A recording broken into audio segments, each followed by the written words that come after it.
Do you still believe in miracles? Well, unfortunately, I don't anymore. I've grown out of it. True, it has its perks because the boogeyman doesn't come out of the closet anymore. But still, sometimes it would be nice to believe in miracles, and sometimes it would be nice to believe the specs that Chinese manufacturers claim for their products. Usually, I don't believe them, and I didn't believe them for this product either.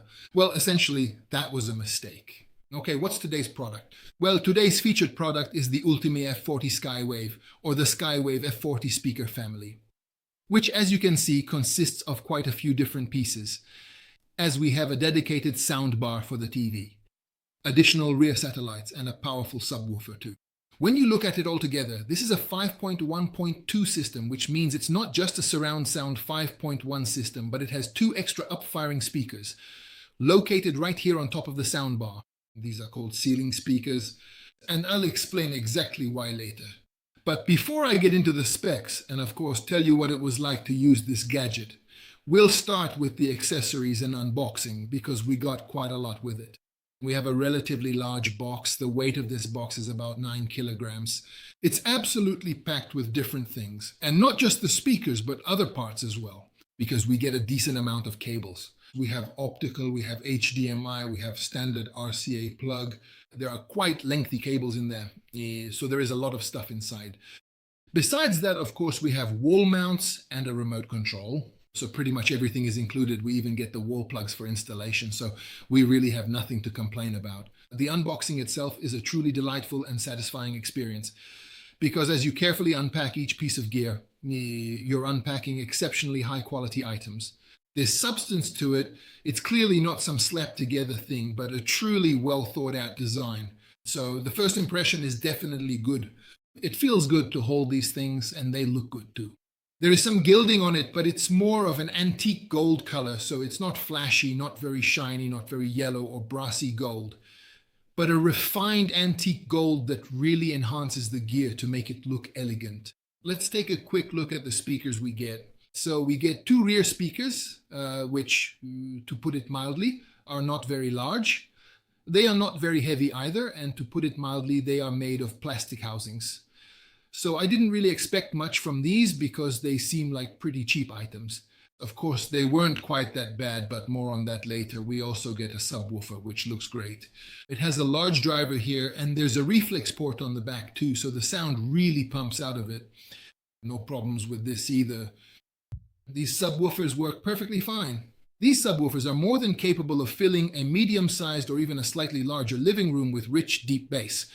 It is true that they won't quite rattle your lungs like you are at a live rock concert, but they provide all the necessary dynamism for explosions and action movies to really come alive from a sound perspective. And finally, we have this tube, the soundbar itself, which serves as the primary central unit of this entire setup. And it definitely has some interesting features. One is that it can be taken apart in the middle, but that's not really the most interesting part. As I mentioned, this is a 5.1.2 system. The 5.1 means we have two rear speakers, two front speakers on either side of this tube, a center speaker, and the 0.1, which is the subwoofer. The 0.2 configuration in this system refers to the ceiling speakers, which will push the sound upwards toward the ceiling. They are located here on both sides of the top of this unit. The manufacturer states this unit is ideal for a standard-sized living room with a ceiling height of under 4 meters. As that height provides enough volume for the sound to bounce off the ceiling surface. And since we have already touched on the specs, let us now move on to examine the various connectors located on the back of this device. We have an HDMI port, a standard USB input, and a dedicated RCA connector for the subwoofer. Additionally, there is a digital optical port and of course the power input. So through these, you can send and receive all kinds of signals via cable. Besides that, it naturally has Bluetooth, so you can wirelessly stream audio, music, and everything else to this device. There are two ways to control it. Well, there are these responsive touch-sensitive keys and buttons right at the top of the unit. You can use these to turn it on and off, but the real focus here is the remote control, because the remote gives you a good amount of control options. You can adjust the ceiling speaker volume, the rear speaker volume, and whether you're watching a movie, listening to music, or gaming, you can adjust the bass levels here. Ultimea has this bass boost feature called Bass MX. You can turn that on too. You can even adjust the brightness of the display on this device. So basically everything can be adjusted on it. But if that's not enough, there's also a smartphone application, which I'll show you now.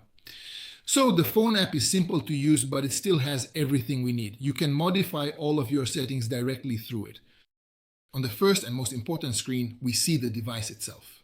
You can manage and adjust the volume, toggle the power status on or off, and select exactly which input source you want to use for the audio.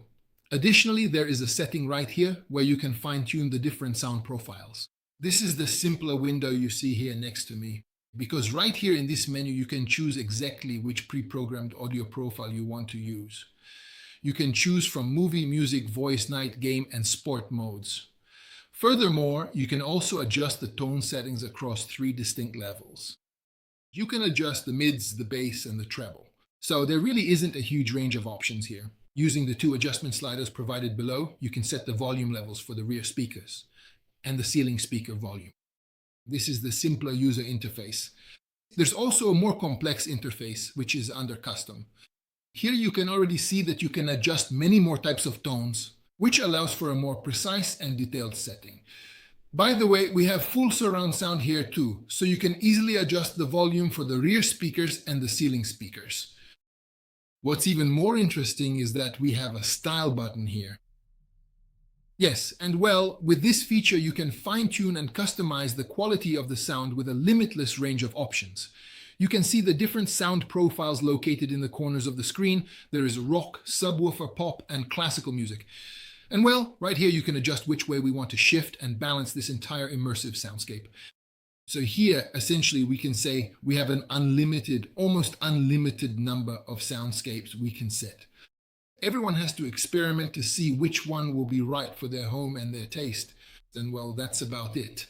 There's also a settings button, by the way. You can see it here next to me. And well, that's about it for the phone app. As you can see, it's absolutely not complicated. It's true, it doesn't speak Hungarian, but I don't think you'll even need it because everything is super easy and clear to adjust on it. So that was the phone app then. And then I'd still like to say a few words about the specifications. And I don't want to go into this too much. I don't want to get too deep into it anymore.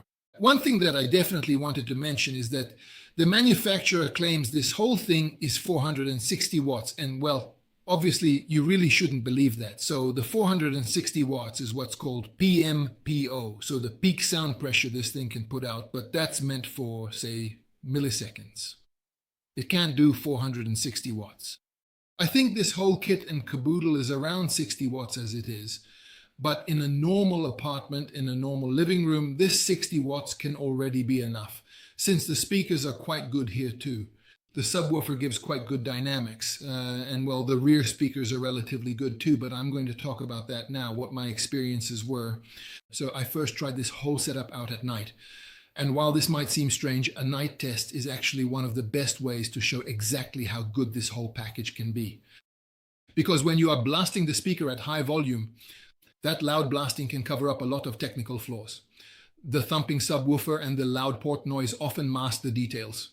So really you will hear the true quality when you are not listening to the whole thing thumping, but rather when you listen to it quite quietly. And well, to be honest, I haven't had many good experiences with Ultimea products so far. And I really have to emphasize the so far here because this unit actually functions relatively well. Obviously, we're not talking about a hi-fi. We're not talking about something optimized for listening to music. This is a piece of equipment engineered and finely tuned for gaming, watching movies, dynamic sounds, and cinematic explosions. During the normal test, when I started watching movies during the day then I have to say that the effect was truly surprising. So I've had several of these Dolby Atmos devices, not just one or two. And well, so far, my experience has always been that it's great they put the label on it because Dolby Atmos means a really cool object-controlled 3D sound. That's also why it needs to be able to bounce off the ceiling so that there are sounds above us too, and in theory, this can work really well. The problem usually tends to be that they try to achieve this with incredibly undersized speakers. You should understand this roughly, like when they write on a projector that it supports HDR. But the brightness is so weak that even though it supports HDR on paper, those colors will never actually show up. So a weak setup will never be able to create a proper Dolby Atmos effect because quite simply the drivers in it aren't powerful enough. The Ultimea F40 Skywave was, if I'm being completely honest here, the very first entry-level Dolby Atmos device I've ever had that was genuinely capable of producing a surprisingly decent and meaningful spatial audio effect. So, even though the rear speakers were small, and even though they don't have any dynamics, because these rear speakers are mostly good for boosting the mid-range a bit from behind and enhancing the speech sounds a little. In exchange, though, there aren't really any good high-frequency sounds because, well, this thing simply wasn't designed for high-frequency sounds to come out of it. The upper range of the mids is there, but I'm missing the truly high-frequency sounds from it. But I'll say it again, this package wasn't designed for listening to music or for musical enjoyment, but rather it was designed for use with a TV, for watching movies, and for games. So, how was it for that? I really have to say that it was the first Ultimea device that I dare to say you can buy with a clear conscience. Although this isn't crazy cheap either, at least it's not overpriced, because with a coupon they ask for about 65,000 forints for it, which I think is a perfectly acceptable price for a set like this. I don't even want to go into these things any further. I've written a fairly detailed article and you'll find the link to the article in the video description. If this package has piqued your interest even a little bit based on the video, then I definitely recommend that you read the article because there I go into the specifications a bit more and I also go into the explanation of Dolby Atmos a bit more.